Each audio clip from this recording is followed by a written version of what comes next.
The ancient world did not change slowly, it exploded. In just 1,000 years, bronze vanished, iron ruled, empires rose, and ideas were born that still govern our lives today. From Assyrian war machines to Roman law, from Greek philosophy to a child born under empire. This is the story of how the ancient world became ours.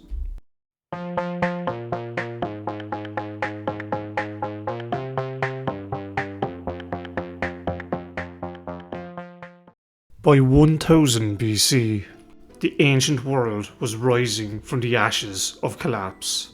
The great Bronze Age kingdoms had fallen, trade networks had shattered, and many cities had burned.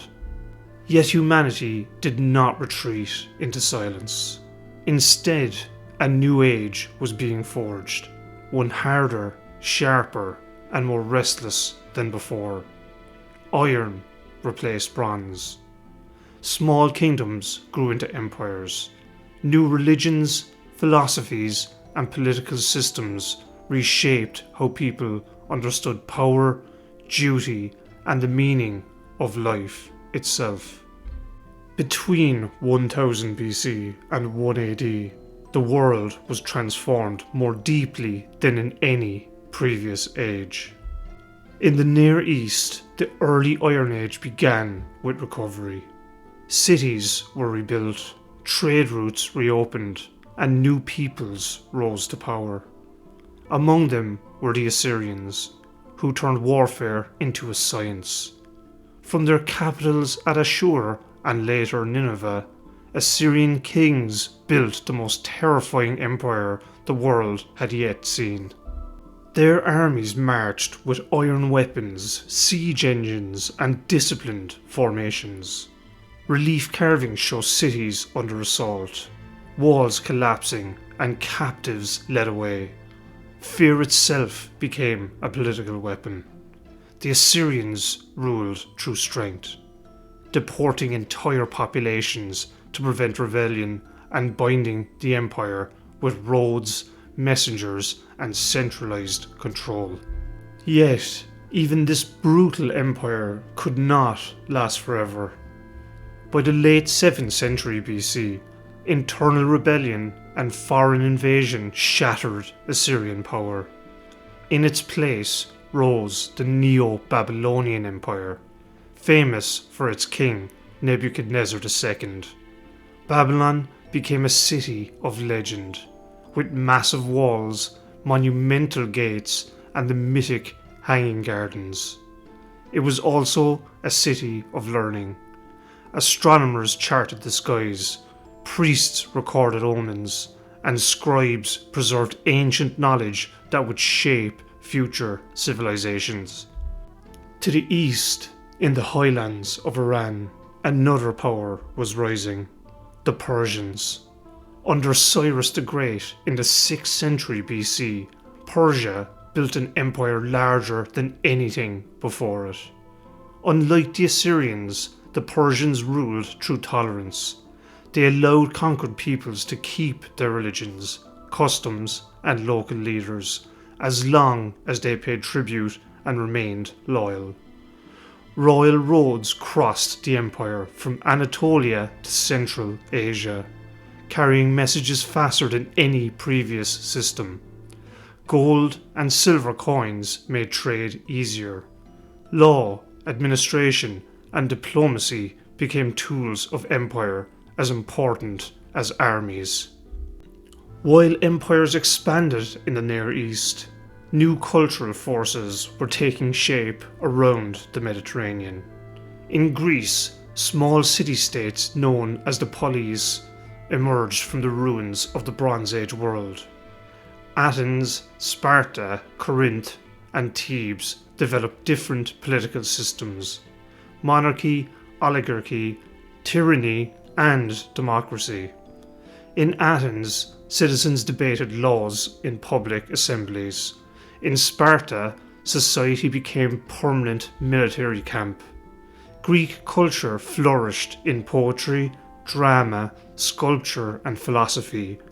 Thinkers like Socrates, Plato, and Aristotle asked questions no civilization had ever asked so deeply before. What is justice? What is truth? What makes a good life? These ideas would outlive every Greek army, yet Greece itself was rarely peaceful. City-states fought constantly, weakening themselves just as a new power rose in the north, Macedon. Under Philip II and his son Alexander the Great, Greece was united by force. In 334 BC, Alexander crossed into Asia and began one of the greatest conquests in history.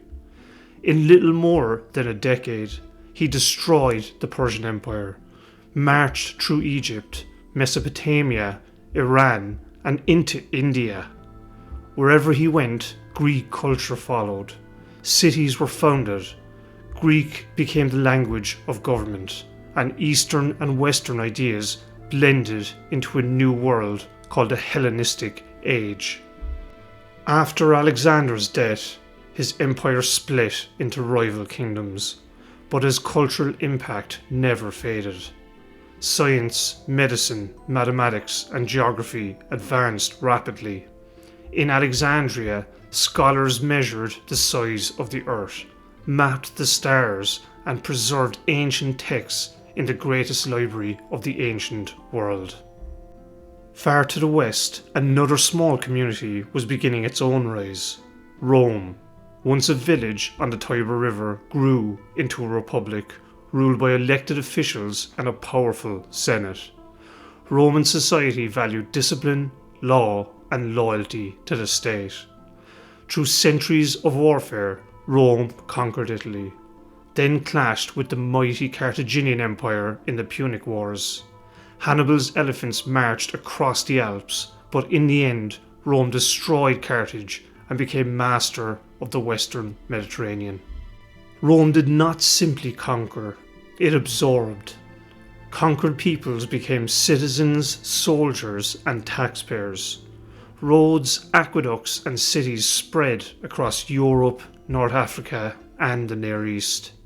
Roman law shaped daily life, defining rights, duties, and justice.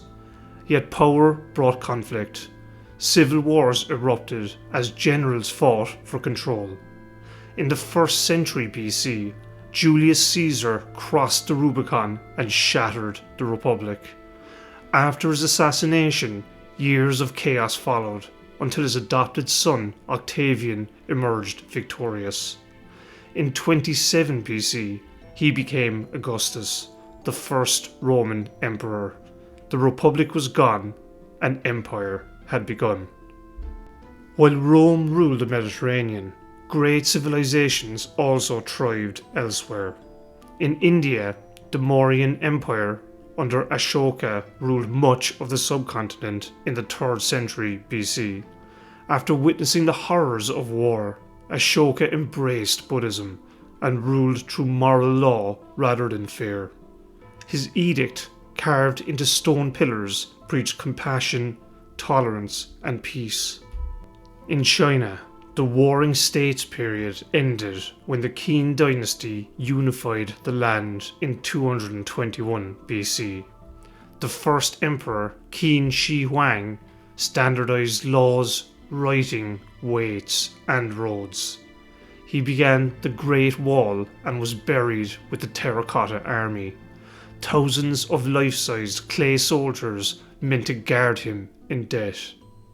Though the Qin dynasty was short-lived, it created a foundation for the Han Empire, which followed and ruled for centuries. Under the Han, China developed bureaucracy, trade, paper, and the early Silk Road, linking East and West through commerce. Trade became one of the defining forces of this age. Roman glass has been found in China. Chinese silk was worn by Roman elites. Spices, ivory, gold, and ideas travelled thousands of miles.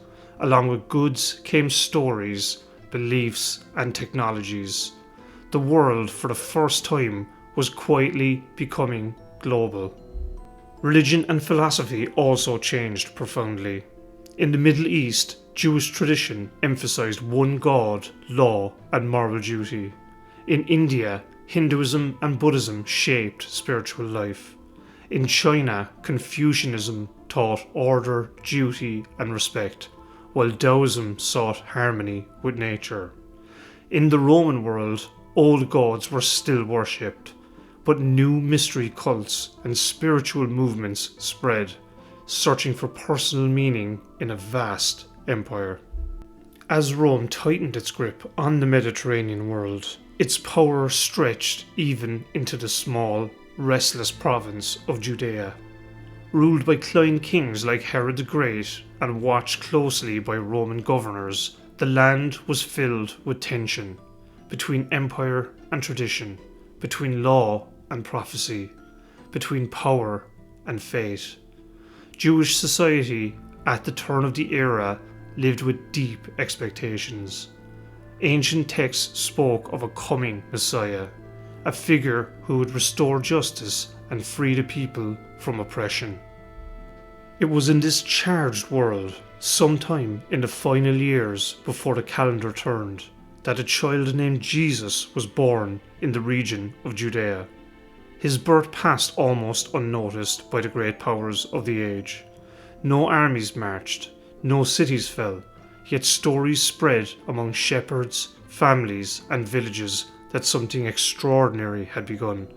In a world ruled by emperors and kings, this child entered history without a crown, palace, or an army. As the century turned, Rome continued to dominate the known world, unaware that its greatest challenge had not come from rebellion or invasion, but from ideas. The life and teachings of Jesus would unfold in the years ahead, beyond the edge of this era, carried not by legions but by word of mouth and belief. Thus, the age from 1000 BC to 1 AD closed not with conquest but with quiet. Empires had risen and fallen, iron had replaced bronze, law, philosophy, and trade had reshaped humanity, and in a small corner of the vast empire, a story had begun that would soon change the course of history itself. Thanks for watching, and I'll see you next time.